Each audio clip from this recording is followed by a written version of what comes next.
The basic metabolic panel, or BMP, also known as a Chem7 or simply as an electrolyte panel, includes a set of 7 laboratory values widely monitored in patients. Rather than simply putting these 7 numbers into a table, these lab values are often presented in the form of a fishbone diagram. It can be hard to remember which labs are included and where each lab value goes without a lot of practice.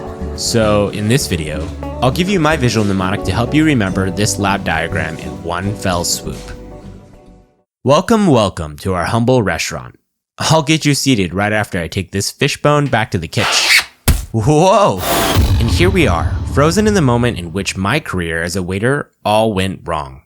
I just had a massive slip, as evidenced by this fishbone flying through the air. By the way, a fishbone helps me remember the fishbone shape of the Chem7 or metabolite panel. Yeah, here it is overlaid for context. We'll talk more about which labs go where later, but for now, just picture this fishbone to help you structure the basic metabolic panel. Next, you know how everything tastes better with more salt? Well, just take a look at this salt shaker flying from the plate. Yeah, I always bring an extra salt shaker to go with the food. I swear it gets me better tips. Anyways, this salt shaker should help you remember sodium, since salt has a lot of sodium, right? Anyways, this salt shaker also went flying upwards in my big slip.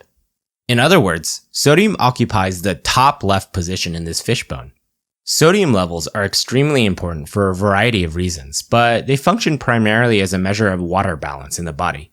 Simply put, sodium levels are high when water levels are low, since a lack of water makes the plasma more concentrated.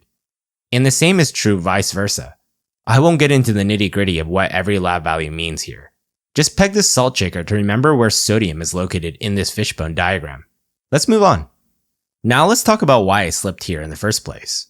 Well, look down at this banana peel I just slipped on. Oh man, it looks like someone wasn't being careful and left a banana peel on the ground. Who does that? By the way, bananas make me think of potassium because bananas are high in potassium. Get it? And potassium occupies the bottom left position of this fishbone diagram. I mean, it's got to be below sodium because I slipped on this banana peel on the floor. And potassium's on the left side, well, because I'm coming in from the left side, remember? Potassium is extremely important to monitor, as small changes in potassium can have a big impact on heart and muscle function. Generally speaking, potassium levels change whenever the kidneys aren't working, or as a result of taking certain drugs, such as the diuretics used to treat high blood pressure. Just picture me slipping on this banana peel here to remember where potassium goes in this diagram. Next, let's talk about where I was taking this plate. Yep, to the kitchen sinks. Where else would you take a plate? Anyways, looks like someone was cleaning the kitchen sink earlier, since you can still see this bottle of Clorox they left here. Clorox really is the best thing for cleaning sinks. Coincidentally, this Clorox should help you remember, yep, chloride, the next ion on the metabolic panel. Clorox for chloride, get it? And you guessed it, chloride occupies the next position in this table. It's on top of the sink, which should help you remember that it's the lab value on top. Chloride's role in this panel is pretty nuanced, but generally speaking, chloride levels are used to monitor acid-base changes in the blood. Afterwards, shift your gaze down towards this baking soda. Remember how I slipped earlier? Well, it seems like someone spilled trash all over this tile floor, and now they're using baking soda to clean it all up. I wish they had taken care of that peel from earlier though. Anyways, this baking soda should help you remember bicarbonate. Since baking soda has a ton of bicarbonate, get it? And you guessed it, this baking soda is on the floor to help you remember that bicarbonate levels are found below chloride. Yep, while the chloride Clorox was used for the sink above, this bicarb baking soda is used to clean the floors below. Seriously, it works great on tile floors. You should try it out sometime. We generally measure bicarbonate as a surrogate for carbon dioxide levels in the blood. This is also very helpful for the determination of acid-base status. Just remember this baking soda to peg bicarbonate in the fishbone, alright? Next, take a look at the back wall of this kitchen, where we keep the extra buns. Yep, these are buns. Everyone likes a freshly baked bun with their dinner, right? The word bun should help you remember BUN, otherwise known as blood urea nitrogen. Buns for BUN, get it? BUN is on the top here for reasons we'll touch on in just a moment.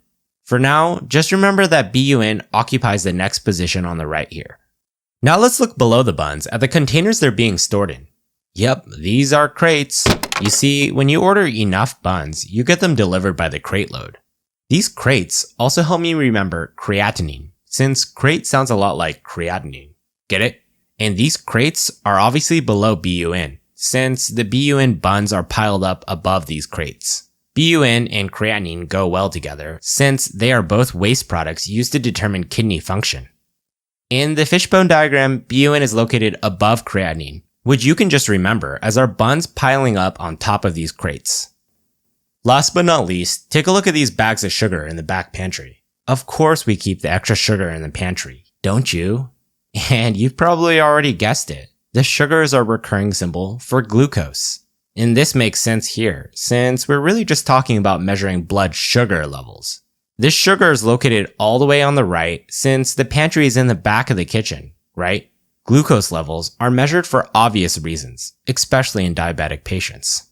Just remember these sugar sacks in the far end here to peg glucose's place in the far right of this fishbone diagram. And there we have it, the complete fishbone diagram. That wasn't so bad, right? Let's do a quick recap and get out of here so I can stop reliving my worst moment as a waiter. The BMP or Chem7 is a panel of laboratory values commonly measured in patients. These values are usually presented in a fishbone diagram with placements as follows. Sodium is placed on the top left with potassium below. Immediately right comes chloride on top with bicarbonate below. Further right is BUN with creatinine below that. And on the far right, we finish with glucose. And that's it for our BMP fishbone mnemonic. In time, you'll get so familiar with this diagram that all of this will seem like second nature. But in the meantime, I hope this mnemonic was helpful. If you'd like to see more of these types of videos, let us know.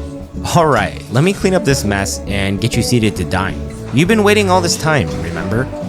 Hey you, busboy, give me a table stat. We got important guests from Pixarize here. I'll catch you on the other side.